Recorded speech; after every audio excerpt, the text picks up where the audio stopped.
Jadi untuk bisa lahir gotong royong, kita butuh Bhinneka Tunggal Ika.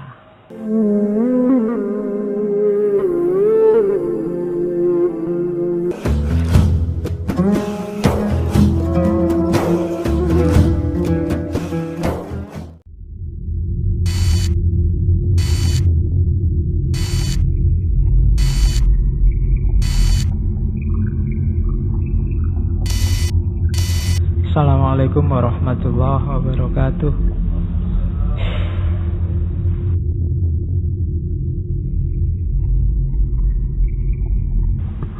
Oke, bismillah ya. Bhinneka, kebhinekaan itu kalau pakai bahasa filsafat kontemporer itu nama lain dari pluralitas. Cuma kalau saya pakai bahasa pluralitas apa nih pluralisme, biasanya terus orang menuduhnya kelompok sipilis. Oke, ya. Kita lihat sekarang apa itu Bhinneka Tunggal Ika. Ini juga banyak orang salah paham. Kita ambil dari kitab aslinya ya, Sutta Soma, Emputan Tular. Kitab Sutta Soma ini ceritanya mirip ceritanya Buddha. Seorang pangeran yang namanya Sutta Soma dari kerajaan Hastinapura. Nah, itu ada di pupuh 139, bait kelima. Jadi, Mojopahit itu kan agamanya unik. Perkawinan antara Siwa dan Buddha. Kita menyebutnya Hindu dan Buddha. Konon Buddha dan Siwa merupakan dua zat yang berbeda. Siwa sama Buddha kan beda. Memang mereka berbeda, tapi bagaimana bisa dikenali?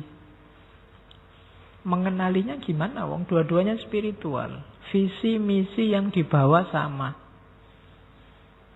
Orang baik sama orang baik itu susah dibedakan. Podo apike. Tidak bisa kita akan membedakan. Ada orang sedekah, yang ini muslim. Yang sana sedekah, yang ini bukan muslim. Lah, bodoh-bodoh sedekah. Kita membedakan, oh ini sedekah gaya Islam loh, ini sedekah kan tidak ada. Kebaikan itu susah dibedakan. Jadi mereka memang beda, tapi bagaimana bisa dikenali? Sebab kebenaran Buddha atau zina, kebenaran zina dan Siwa itu tunggal. Ya memang berbeda sih.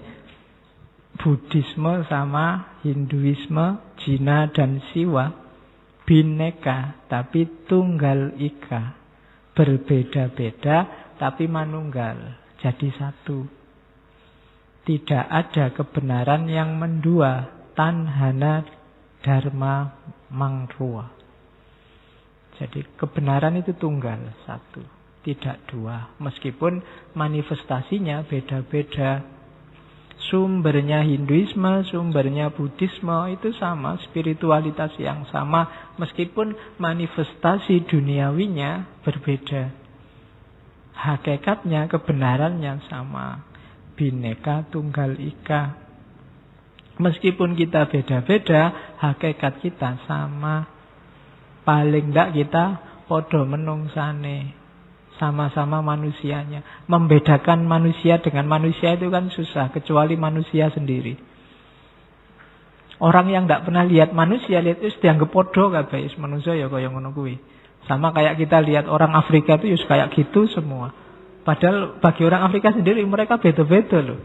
Bagi kita kan sama. Kita lihat kucing itu ya sama aja. Tapi sesama kucing dia ngerti mana kucing cakep, mana kucing tidak cakep. Tapi kita kan melihatnya sama. Kita melihat yang satu, kucingnya sendiri paham perbedaannya. Kadang-kadang mereka gegeran gara-gara perbedaan itu. Kita juga begitu. Sebenarnya kita sama aja. Orang coba tanya bule-bule itu. Orang Indonesia ya wajahnya gitu-gitu, mirip-mirip. Padahal kita merasa beda-beda. Tapi bagi mereka sama saja. Mereka melihat kesatuan, kita melihat perbedaan. Itu sering terjadi. Oke, kita lihat. Jadi Bhinneka Tunggal Ika Tanhana Dharma Mangruwa. Dharma, tidak ada dharma yang mendua. Tidak ada dualitas dalam menjalankan dharma. Dharma itu apa sih? Kalau kemarin di Hinduisme, Buddhisme, dharma itu kan pedoman perilaku. Nanti diterjemahkan di Konfusius kan ada namanya rectification of names. Setiap orang punya dharmanya sendiri-sendiri. Kalau guru ngajar, kalau murid belajar, itu dharma. Hamba ya menyembah dan beribadah, khalifah itu mengatur dan menata. Itu dharmanya. Kita sebagai manusia. Setiap orang di posisinya masing-masing punya dharma. Dan dia pedoman perilaku. Dharma ini baik. Kalau dicermati esensinya satu. Pejuang yang berjuang itu sama baiknya dengan guru yang mengajar. Sama baiknya dengan nelayan yang cari ikan. Dengan petani yang menanam tanaman padi tumbuhan. Dharmanya masing-masing.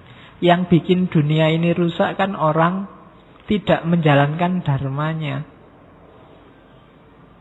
Guru kok malah jadi artis misalnya. Harusnya artis menghibur orang malah jadi DPR.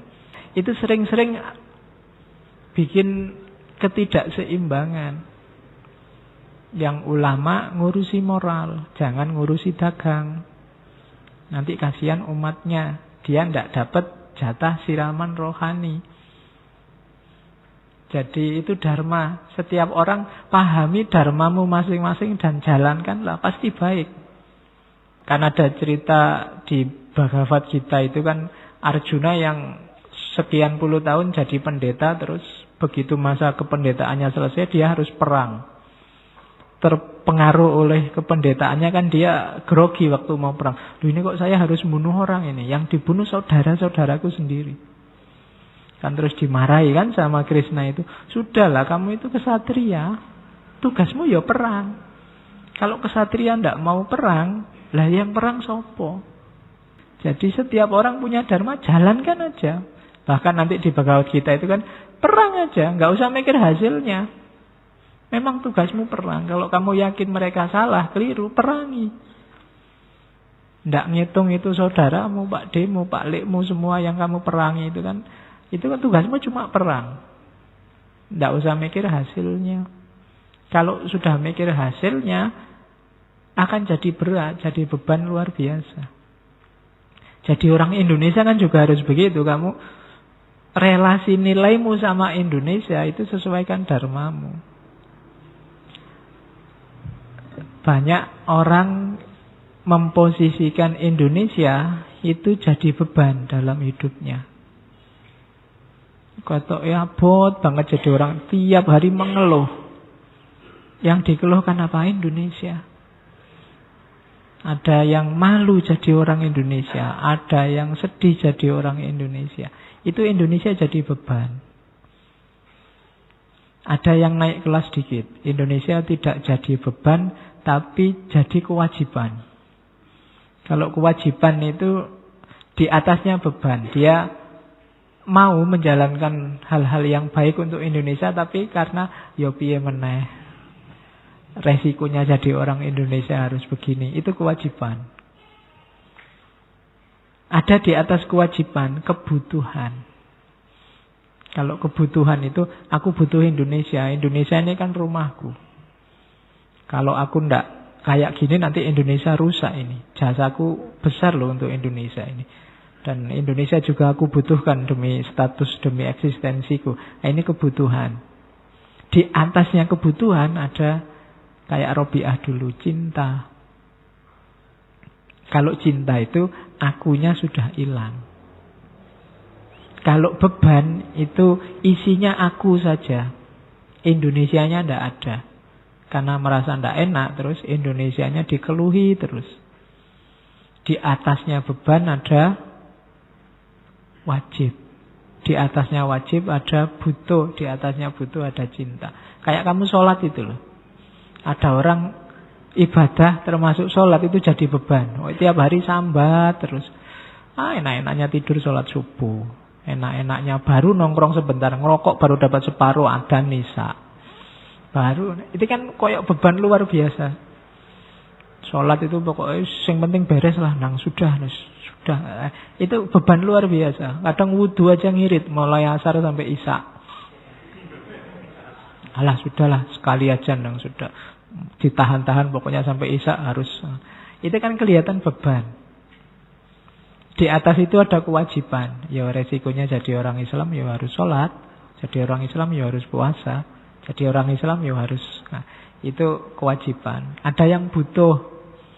Saya butuh sholat Pak, biar batinku tenang. Saya butuh sholat Pak, biar hidupku tenang. Saya butuh zakat Pak, biar hartaku bersih. Jadi kebutuhan. Ada yang di atas itu levelnya cinta. Sayanya sudah nggak ada.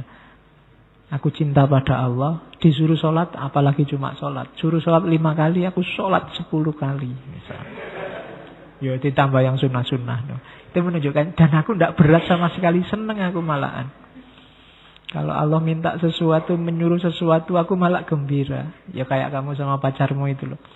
Disuruh pagi-pagi nganter, oke. Malam nganter, oke. Tidak ada beratnya sama sekali. Meskipun kamu ketempuan bensin, ketempuan biaya, ketempuan ngantuk, ketempuan, tidak masalah. Kenapa? Karena kamu sudah senang. Kecuali levelnya bawah, ya sudah tak jemput, tapi besok aku itu levelnya bawah, negosiasi. Levelnya biasanya butuh. Ada yang levelnya wajib. Karena sudah deklarasi jadi pacar ya gimana lagi. Jangan moh tapi ya piye nah itu terpaksa itu. Oke, jadi tanhana dharma mangruwa. Tidak ada dharma yang mendua. Kalau orang jalan dalam dharmanya masing-masing akan baik. Oke, semua kebajikan itu pasti baik, esensinya satu. Tidak usah dipikir. Hari ini banyak orang ngitung-ngitung kebaikan, akhirnya malah tidak dilakukan, cuma dibahas, didiskusikan. Itu berarti kan tidak jalan di dharmanya, hanya didiskusikan. Maka semuanya satu. Bahkan nanti kita sebagai manusia dari sisi ketuhanan itu satu juga. Jadi Bhinneka Tunggal Ika ini sebenarnya jargon spiritual. Tidak pertama-tama dia berarti bahwa kita berbangsa-bangsa, bersuku-suku, tapi hakikatnya satu Indonesia. Ya, itu makna selanjutnya. Tapi hakikatnya Bhinneka Tunggal Ika itu jargon spiritual. Bahwa dari secara spiritual ketuhanan, realitas itu satu. Cuma manifestasi duniawinya itu banyak. Kebaikan itu ketika diterjemahkan oleh masing-masing orang, masing-masing budaya, masing-masing agama, keluarnya macam-macam. Tapi hakikatnya dia satu. Itulah Bhinneka Tunggal Ika. Jadi kita memang berbeda-beda, tetapi esensinya satu. Itulah Bhinneka Tunggal Ika. Jadi sadarilah bahwa perbedaanmu dengan orang lain itu level manifestasinya. Hakikatnya satu.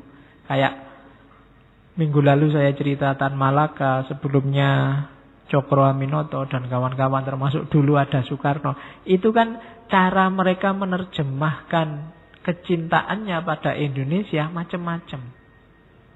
Cuma esensinya kan satu, cinta tanah air. Itu juga bukti Bhinneka Tunggal Ika. Jadi sadarilah ini biar kita tidak mudah terjebak oleh yang saya bilang tadi di awal, konflik. Konflik itu terjadi ketika kita bineka saja, tidak melihat bahwa kita juga tunggal ika, bahwa kita juga satu. Cuma Kita tidak mungkin hanya lihat ika saja, tidak melihat bineka. Kalau lihat ika satu saja, tidak melihat terjemahnya dalam realitas, ya nanti kita hanya jatuhnya di ideal-ideal konsep-konsep. Jadi Bhinneka Tunggal Ika itu macam-macam, hakikatnya satu. Dulu, waktu zaman Orde Baru, itu semuanya mau diseragamkan. Fokusnya ada pada ikanya. Begitu ganti orde jadi orde reformasi, setiap klaster budaya boleh ngomong, yang lahir kebinekaan yang luar biasa. Jadi zaman Orde Baru kita fokus di ika, kehilangan bineka. Era reformasi sampai hari ini kita fokus di bineka, kehilangan ikanya. Kehilangan kebersamaannya, kehilangan kesatuannya. Itu yang sebenarnya kunci permasalahannya. Lu macam-macam boleh, tapi harus ada kesadaran kebersamaan, visi yang sama, visi yang satu. Jadi itu luar biasanya nenek moyang kita. Bahkan kayak orang Jawa menerjemahkan ini kan dengan berbagai simbol slogan. Saya ingat orang Jawa punya semboyan, mangan ora mangan ngumpul. Oh, itu kan kearifan yang luar biasa. Meskipun dari sisi kebinekaan kita makan atau tidak makan, kita tetap bersatu. Kita tidak akan saling mengkhianati hanya gara-gara yang satu makan, yang satu tidak makan. Hanya gara-gara materi, hanya gara-gara makanan, kita tidak akan pecah. Oh, itu simbol mangan ora mangan ngumpul. Jadi kalau diskusi sudah mentok, tidak bisa dipertemukan, ya kesimpulannya pokoknya gini ya, kita mangan ora mangan ngumpul. Jadi nanti ada pergeseran apapun, problem apapun, mungkin yang satu sejahtera, yang satu tidak sejahtera, atau kita bisa makan semua atau tidak makan semua, itu tidak jadi ukuran untuk kita berpisah. Kita tetap harus kumpul. Ya meskipun banyak orang yang ketawa kan mendengarkan slogan ini, dianggapnya ini hanya urusan perut. Tidak. Jadi orang-orang Jawa zaman dulu pakai slogan ini untuk persatuan sebenarnya. Itu simbol kebersamaan yang tidak terbatasi oleh materi, tidak terbatasi oleh hanya sekedar urusan perut. Kebalikannya hari ini kan, ngumpul orang ngumpul mangan. Apapun yang terjadi, yang penting iso mangan. Materi nomor satu itu kan yang kita sebut, pokoknya ujung-ujungnya duit. Yang penting apa-apa duit. Money is power kan gitu.